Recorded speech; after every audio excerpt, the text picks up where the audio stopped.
Салам алейкум, Бекзат. Кандайсың? Денсаулык жакшыбы? Жакшы. Машалла. Сонун болуп калыпсың го? Кантиң? Жакшы болуп калдыңбы? Ооба. Кандай жылыш кандай болуп атат? Жылыш жакшы. Жакшы элеби? Өткөнкүдөн кыйла эле жылыш бар экен, а? Ооба. Өзүңдү кандай сезип атасың? Жакшы. Жакшыбы? Машалла. Сени бүгүнкү күндө 300 миңден ашыгын биздин мекендештерибиз көрүп, кайдыгер карабастан баардыгы четинен кол сунуп, мына сени буйруса жакын күндөрдө ушул кыйынчылыктардан алып чыгабыз деп, эли журтубуздун баардыгы аракет кылып, Аллах Таалам берип аткан ырыскысы менен бөлүшүп атышат. Эң негизгиси сен жакшы болуп чыгышың керек. Мейлі канчалаган эл журтубуз сага дубасын берип атат. Эжекебиз бул жакта турат. Саламатсызбы эже, кандайсыз? Саламатсызбы? Денсаулыгыңыз жакшыбы? Жакшы, Аллага шүкүр. Бул жак кызыңызбы? Кызыңызды тартпай эле койсом болот эле, тартылып калып тартасың көрөсүң? Донор болгон. Донор болгон, а? Урматтуу мекендештер, бүгүн керемет сонун бизде ушундай бир сонун маанай менен сиздерге чыгып атабыз. Албетте, мурунку жылы, былтыры 2022 жылы Бекзат бул жерден трансплантация болгон. Ошол эле баягы клетка, бутта негизи сөөктө чучук бар. Ошол чучукта кан айландырып берип турган клетка иштебегендиктен былтыры бир тууган иниси донор болуп, трансплантация болуп кеткен эле Индиядан. Анан кайра ушул бир-эки ушул мүчүлүштүктөрдүн айланыбы, кайра бул оору кайталанып калгандыктан карындашы донор болуп Бекзаттын өмүрүн сактап калды, иншалла. Кызыңыздын аты ким? Жумагүл.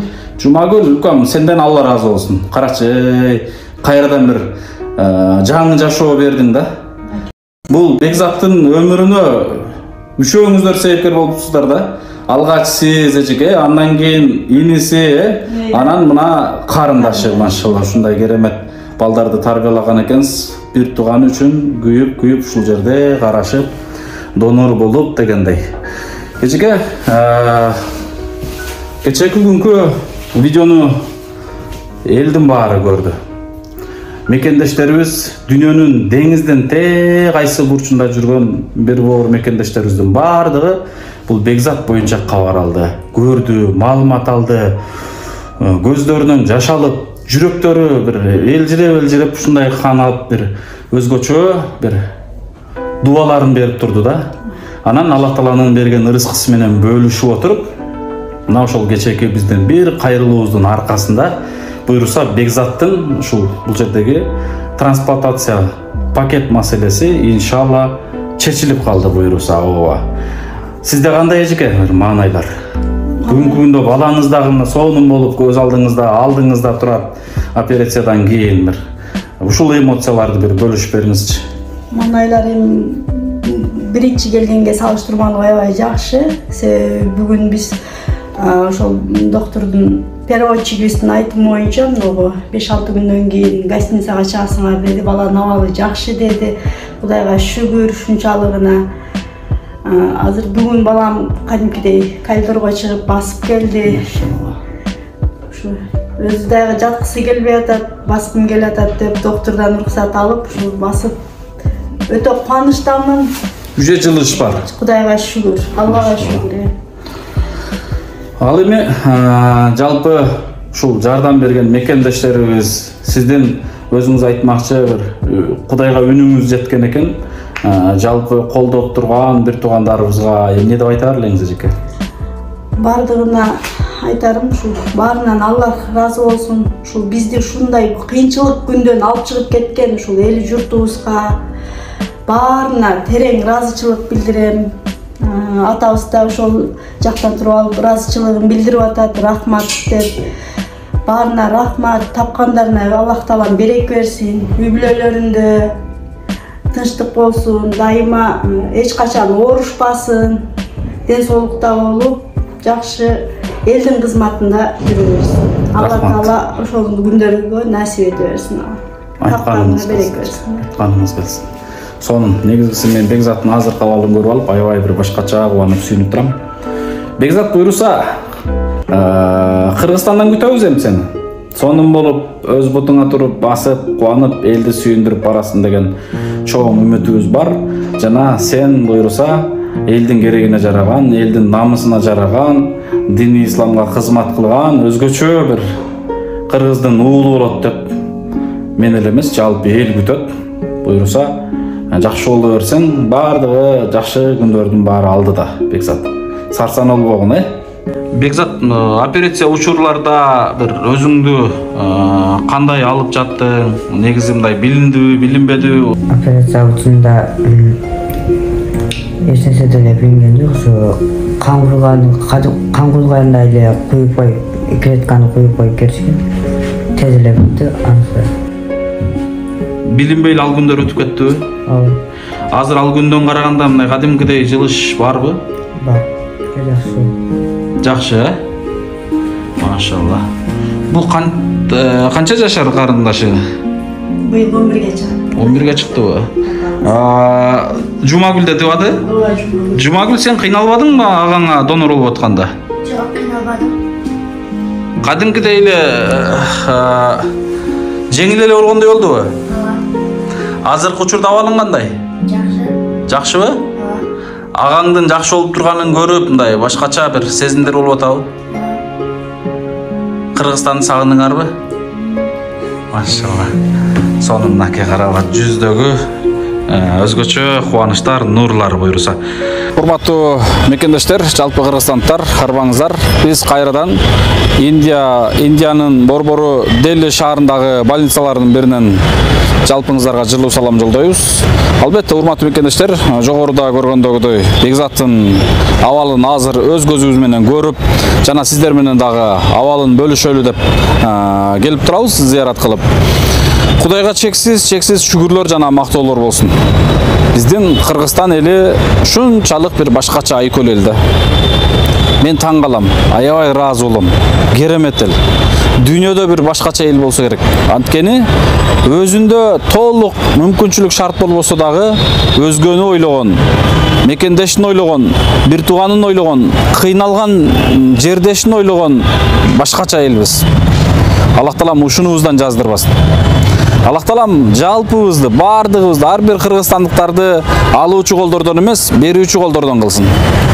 Ар бир ушундай кыйналып аткан бир туугандардын, ооруп аткан жаш бөбөктөрдүн жана башында үйү жок бир туугандардын муктаждыгына себепкер кылганды насип кылган болсун ар бирибизде. Сөзүмдү кыскартайын, урматтуу мекендештер, сиздерге маалым болгондогудай эле ушундан бир 3-4 күн мурда биздин Ак ниет аманат YouTube каналы аркылуу биздин Ак ниет аманат коомдук фонду ушул аркамда турган Бекзат инибизди зыярат кылган ушул больницага келген элек. Абалы өтө оор болчу. Ошол күнү трансплантация жасалмак. Бул так диагнозу лейкоз деп коет.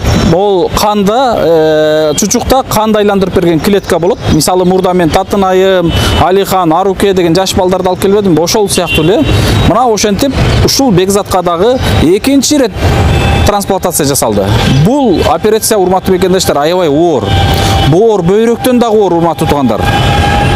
Анткени элестетиңиздер, донордон көзгө көрүнбөгөн канды айландырып берген клетканы алып чыгып, аябай мындай узак убакыт анан бейтапка куюу бул өтө бир колунан келгендердин жумушу экен деп койдум. Медицинасы өнүккөн мамлекеттер жасай алат экен деп койдум муну. Албетте, мына ушул трансплантациядан аман эсен Бекзат чыгып, азыр көрдүңүздөр, Кудайга шүгүр, абалы эң сонун мыкты.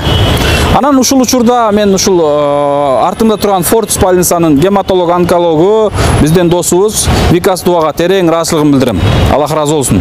Каражатына, жок акчасына, финансовый маселесине карабастан ушул баланын ден соолугуна маани берди. Мен бул баланын өмүрүн сактап калышым керек деп аракет жасады. Каражат майлы чечилет. Силердин элиңерге мен ишенем, билем. Силердин элиңер мындай учурда таштап койбойт. Сөзсүз бул баланын маселесин чечип бересиздер деп биринчи трансплантацияны жасай берди. Кудайга шүгүр, урматтуу мекендештер, ошол күнү трансплантация болгон күнүн эртеси ал жактан атасы $5000 каражат салган. Мына азыркы учурда биз бүгүн болсо суббота күн, эртең понедельниктен калган трансплантацияга кетчү каражатынын толугу менен пакетин жаба турган болуп турабыз иншалла. Албетте, бунун баардыгы сиздердин жардамыңыздардын аркасында. Сиздер кайрылуубузга жооп кылып ушундай бир керемет жардам бердиңиздер. Негизгиси пакетине, операциясына кетчү каражат толугу менен чечилип калды. Жардам чогулуп калды.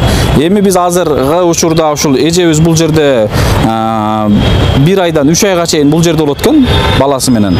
Мына ушул бул жердеги тирилигине, жашоосуна, жатаканасына, дары-дармек анча-мынча ушундай нерселерине бир аз дагы каражат топтоп атабыз. Буюрса биз келаткан понедельник күнү, 2 күн, 3 күн, понедельник, вторник күнү толугу менен бекзаттын маселесин токтотобуз. Кыскасы маселе толугу менен чечилди буюрса иншалла. Аллах Таалага чексиз шүгүрлөр жана мактоолор болсун. Керемет, сонун. Урматтуу эже, кандайсыз? Абалыңыз кандай? Жакшы, Аллага шүгүр. Жакшы жүрөсүзбү, жакшы отурасызбы? Кудайга шүгүр, жакшыбыз. Индияда кыйналбай атасызбы? Жок.